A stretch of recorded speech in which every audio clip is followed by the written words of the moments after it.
Marie-Louise Eta is the first ever woman to manage a team in the Bundesliga and the top 5 European football leagues. Following this season, she will assume the role of head coach of the women's side at Union Berlin. But her appointment with the men's team marks a significant checkpoint in football history. And, opposed to many comments I saw online, I hope more appointments such as this one follow. Football is a general sport, and if one is capable of managing in any of the women's or men's side, one should do it. Marie-Louise Eta was born in 1991 in Dresden. She is listed as having started her youth career in 1997 with Dresden 06. In 2007, she made her senior debut with the second team of Turbine Potsdam, moving later to the first team.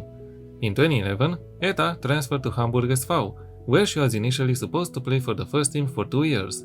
But after Hamburg SV withdrew from the Frauen-Bundesliga, she joined the second Frauen-Bundesliga club, Cloppenburg, in June 2012. Cloppenburg won the North Division and were promoted to the Bundesliga in 2013. She made her debut for Cloppenburg in the Bundesliga on the 8th of September 2013, match day 1, in a 3-3 draw away against Essen. Cloppenburg finished second to last in the table and were relegated from the Bundesliga after just one season. Eta left the club and announced her transfer to the second Bundesliga side Werder Bremen in July 2014. She played for 3 seasons at Werder Bremen before retiring at the end of the 2017-2018 season, aged 26. She took up coaching courses and in 2023, after being appointed assistant coach to Marco Grote at Union Berlin, Eta became the first woman to serve in this role with the men's Bundesliga side and with a team in the men's UEFA Champions League. In 2024, Eta became the first woman to take charge of a men's team in a Bundesliga game, upon temporarily replacing Union Berlin's head coach Nenad Bielica, who was serving a 3-game ban.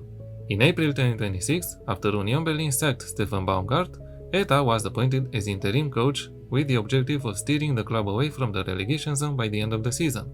Objective she successfully met with 2 games to spare at the moment of recording the video.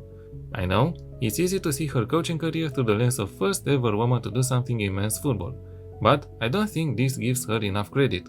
She's a capable coach, even a manager, who hung up the boots aged 26 and took on the managerial path, starting with the German youth teams, which led her here. The fact that the Union Berlin board trusted her to take over the women's team next season says a lot about her skill set and potential.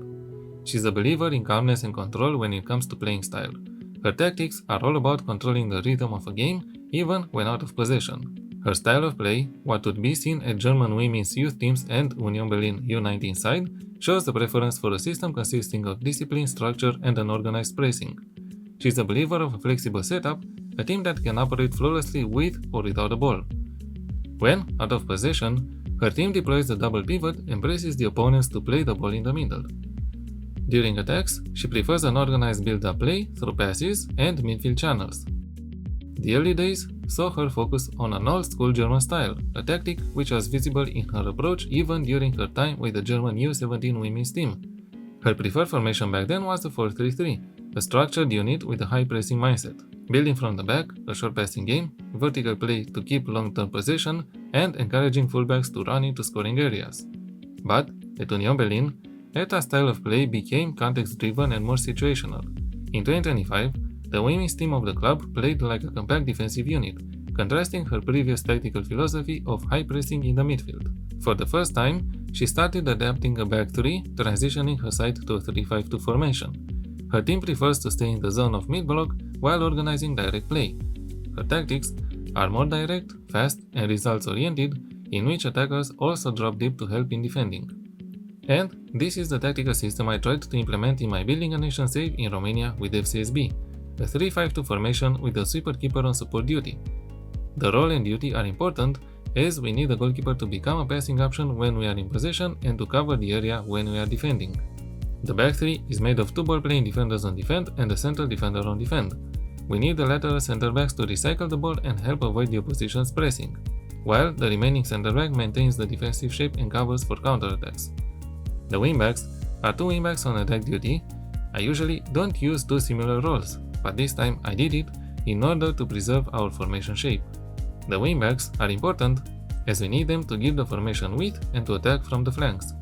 The defensive midfielders are an anchor and a segundo volante on support duty.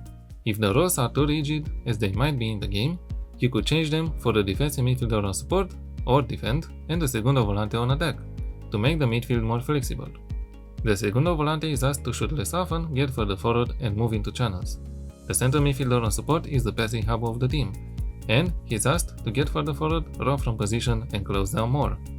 And the strikers are a deep line forward on attack and an advanced forward. Both are asked to close down less to make sure that they maintain the defensive shape and steer the opposition build-up towards the wings. The mentality is positive, and the tactic was built on a direct counter-attack template. In possession, fairly wide attacking width and play out of defense, standard passing directness, and the standard tempo. Initially, I had more direct and a higher tempo, but this was a bit suicidal, so I adjusted the two options. Play for set pieces and be more disciplined was used to preserve the tactical philosophy. In transition, counter, and distribute the ball quickly to the defense through short kicks. And out of possession, a mid-block and a standard defensive line.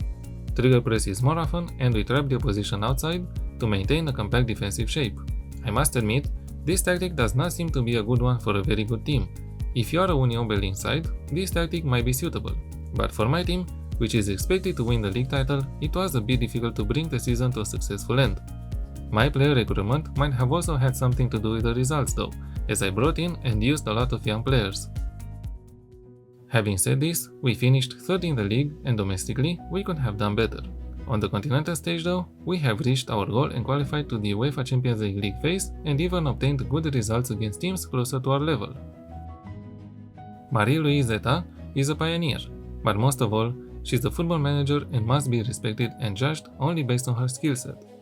I believe she has done a very good job in steering Union Berlin in the few games she has managed, and who knows, maybe we'll see her return in the men's game.